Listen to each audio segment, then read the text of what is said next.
As much as we love professional wrestling, there are quite a few things we hate about it. Of course, I'm talking about pet peeves. For example, I can't stand people waiting outside for a high-flying spot, especially when it's a lot of people. Looks like they're playing bowling or something. I hate the "we want tables" chant. You know, just like a very respectable man would say. I don't give a damn what you people want. Also, punch finishers, Logan's punch, Big Show's punch, women's right. Well, I can kinda understand the Big Show's punch. Man does have a gigantic fist. Also Bailey's music, although probably just sucks objectively. So I found this post on Reddit saying, what are some wrestling pet peeves you have? I'll go first. When a wrestler makes the facial expression of yelling, screaming, but nothing actually comes out. I get that, I understand, it's stupid, but here's the problem with that. Whenever they actually do scream, it just sounds so weird.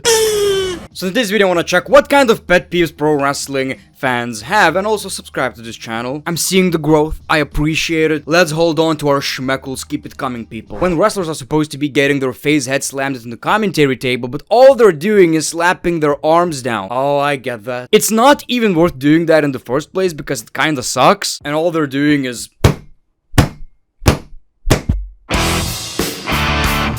a few years ago, they would move the camera like this too. Orton found a better way to use the table anyway. Do refs still basically die when taking a bump, or has that improved? That was always a problem in pro wrestling. You see, people, referees are made out of paper. Well, actually, when you recycle, well, that's what they use for the referees. They're not people. I know it doesn't make any sense. They stayed down for like 10 minutes. But it's a way for WWE to set up, you know, wrestlers cheating basically because the referee is down. My bigger problem is referees being distracted so easily. Just focus on the match. You've been a referee for years now.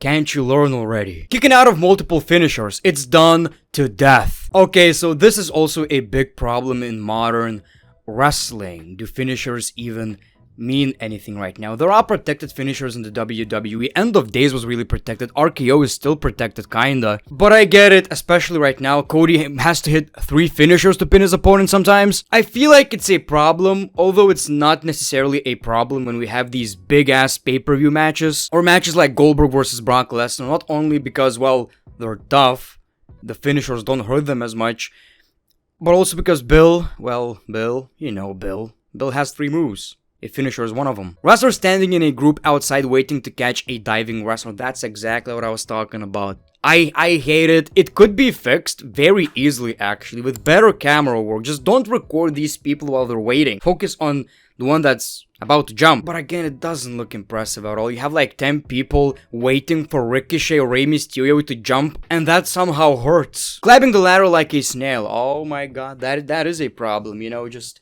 slowly but surely getting to the top. I hope no one is gonna push me. They will push you. Again, how could we actually fix that? Maybe by not having this at all. Maybe have more wrestlers in the ring so we don't have too many of these moments where you gotta pretend like you're about to, you know, grab the briefcase or a championship. But it's about the drama, I guess. Referee's not allowing the face team a blind tag, but doesn't say anything when heels do it just moments later. I honestly didn't even notice that. I had no idea it's happening, but now that you told me, I'll pay attention and it will piss me off. Maybe the referee is a heel. Maybe he's a part of the Judgment Day. I've seen that one ref who's wearing an eyeliner.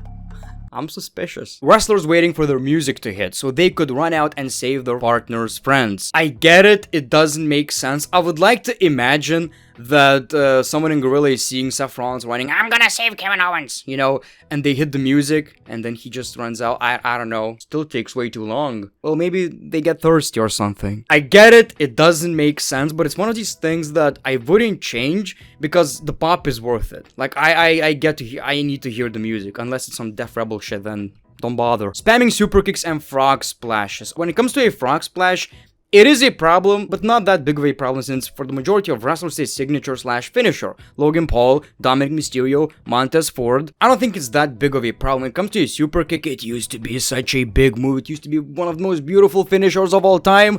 Enter Young Bucks, enter the Usos.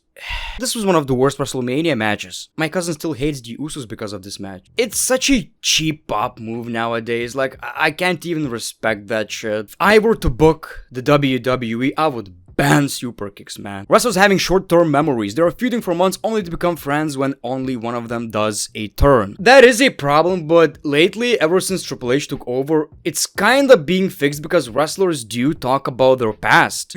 Wrestlers do talk about their past. Burger King foot lettuce. Yeah, that always used to bother me. You know, Dominic, I still hate you. No Booyaka vibes. But I've heard you got a PlayStation 5. Actually, it's a PSP. Not Booyaka. Well, actually, that did make more sense than what we're seeing on television. I get it when it comes to the product. You need faces to get along with faces. I am pretty sure, though, that in today's WWE, it's going to change, or at least we're going to get a better explanation than Randy Orton slapping Cena's dad. But hey, water under the bridge. When a segment is intended to be a private conversation, yet there's a camera right in their face. I would love WWE to have fly-on-the-wall shots in some backstage segments when it comes to those things. So back in 2010, I started watching TNA because I couldn't stand John Cena, man. You know, I was anti-John Cena guy. A Maurice Mark. But here's the thing, this is kinda ridiculous too. There's a big gap in the door and you're not seeing the camera. I get it, it makes more sense. But it's one of these things where I can turn a blind eye to, I guess. I think it could get, you know, boring real fast, although I do hate the inconsistency. They pretend the camera is not there and sometimes they're like, we gotta talk in private. And sometimes they reveal information that they wouldn't want their opponent to know, even though there is a camera right in their face. They're basically revealing plans. We gotta take care of Jey Uso. Jey Uso has cable. How opponents stay perfectly positioned for Rey Mysterio 619 even though they know it's coming. Well, how else are you going to do that? I do have a problem with it only when they're in that position for way too long, I guess. When it comes to moves especially, man, like, I could give you 100 moves that don't make any goddamn sense. Why wrestlers bother attempt a 3 count without executing their finisher? Because it's not a video game and they need to pretend that it's real. They must think, well, I did hurt my opponent pretty damn good. There's no way he's gonna kick out. And of course they do. They always do. Unless it's Gunter. Gunter has like 59 finishers. You can't even tell whether it's a finisher or not, which I love. If title cannot change hands due to a disqualification, why can't a heel faction wrestler cause the opponent to win by DQ by attacking the member of their own faction? I'm gonna go even deeper into this.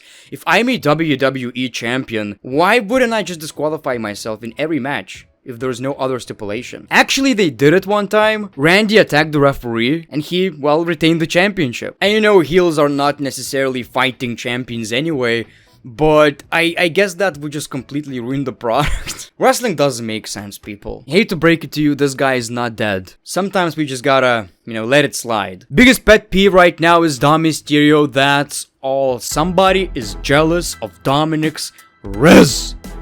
The man has ultimate Riz, people. Somebody's envious. I guess he's doing a great job then because Dominic is unbelievable, man. This guy is great. Titles only change hands at SummerSlam and Mania. This is a problem that we're seeing lately with Triple H's WWE.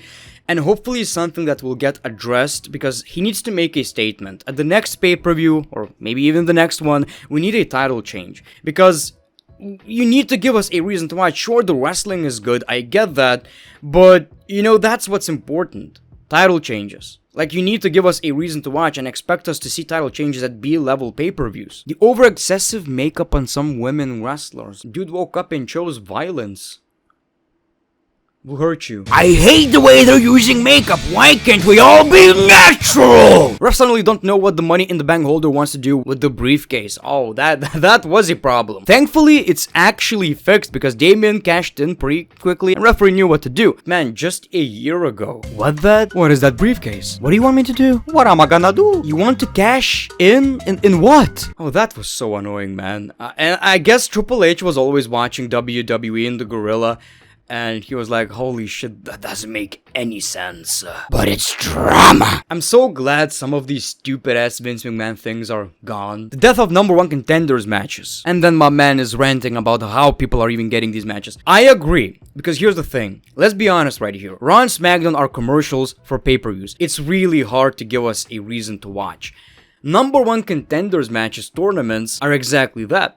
At least, instead of watching a random-ass match, there's something on the line. There is a reason for me to watch. There is a reason for me to keep up with the product. So, I feel like they're really underrated. We need more of these, and thankfully, I believe lately we do get more of them. So people, thank you so much for watching this video. Consider subscribing if you enjoyed the content. Thank you so much, The Great One. Peace, love, and hugs. It's been a pleasure.